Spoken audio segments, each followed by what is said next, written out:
আমি করব আলু ভাজা। আলু, পেঁয়াজ আর কাঁচা লঙ্কা। কড়াইয়ে সর্ষের তেল দিয়েছি।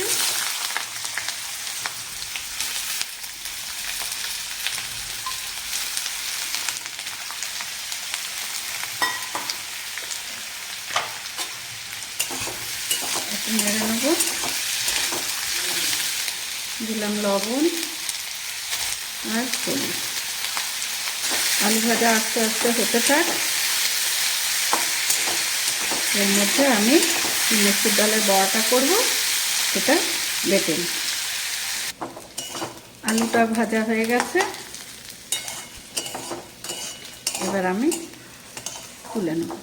এবার আমি মুসুর ডালের বড়া ভাজবো। মুসুর ডালটা আমি সকাল থেকে ভিজিয়ে রেখেছিলাম। তারপর কাঁচা লঙ্কা আর মুসুর ডাল দিয়ে বেশ ভালো করে বেটে নিয়েছি। আর তার মধ্যে দিলাম লবণ, পেঁয়াজ আর আদা কুচি। এটাও গরম হয়ে এসেছে। এবার আমি মুসুর ডালের বড়াটা ভেজে নেব।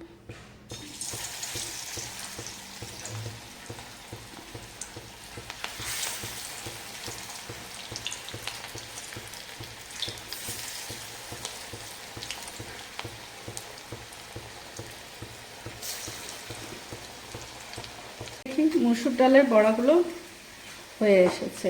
এবার আস্তে আস্তে তুলে নেব। পরে আমি করব মাছের তেলের বড়া। আপনারা হয়তো ভাবছেন, না আজ আমার হলোটা কি, একটার পর একটা ভাজা করে যাচ্ছি। হ্যাঁ, গেস করুন তো, আজকের স্পেশাল থালি নিয়ে আসছি। সেটা কিসের আপনারা গেস করতে থাকুন। আমি মাছের তেলটা রেডি করে নিয়ে আসছি। তেলটা গরম হয়ে আসছে, এর মধ্যে আমি মাছের তেলটা রেডি করে নিয়েছি। মাছের তেলটা সুন্দর করে বেছে ধুয়ে পরিষ্কার করে তার মধ্যে বেসন, চাল গুঁড়ো, পেঁয়াজ কুচি, লঙ্কা কুচি, একটু আদা পেস্ট, জিরে গুঁড়ো, লবণ, হলুদ সুন্দর করে মেখে নিয়েছি। এই যে আমি এবার বড়াগুলো ভেজে নেব।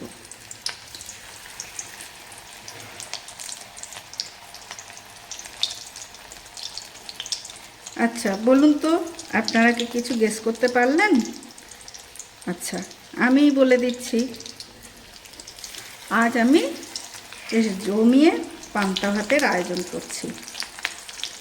দুপুরবেলায় যা গরম পড়েছে, তো ভাবলাম অনেক সকালবেলায় ভাতটা করে আর জল দিয়ে ঠান্ডা করে রেখেছি। মাছের তেলের বড়াও ভাজা হয়ে গেছে। আমি মাছ ভাজবো। মাছটা ধুয়ে নুন হলুদ মাখিয়ে রেখেছি। তার মধ্যে দিয়েছি লেবুর রস, পেঁয়াজ আদা রসুনের রস, একটু লঙ্কা গুঁড়ো, একটু জিরে গুঁড়ো।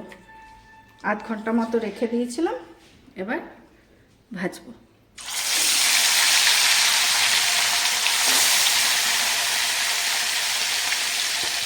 ভাজা হয়ে গেছে, আমি তুলে নিয়ে চলে এসেছি পান্তা ভাতের থালি। গরমের দিনে যে সুন্দর উপাদেয় খাবার। জলডালা ভাত, পেঁয়াজ, কাঁচা লঙ্কা, গন্ধরাজ লেবু আর একটুখানি কাঁচা সর্ষের তেল। আলু ভাজা করেছিলাম পেঁয়াজ কাঁচা লঙ্কা দিয়ে, সেটা আছে। মুসুর ডালের বড়া, মাছের তেলের বড়া আর মাছ ভাজা।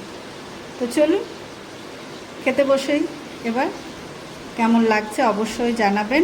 Please like, comment, share. আর আমার রান্না যদি ভালো লাগে, আপনারা যদি আরও কিছু দেখতে চান, প্লিজ আমার চ্যানেলটা একটু সাবস্ক্রাইব করে দেবেন।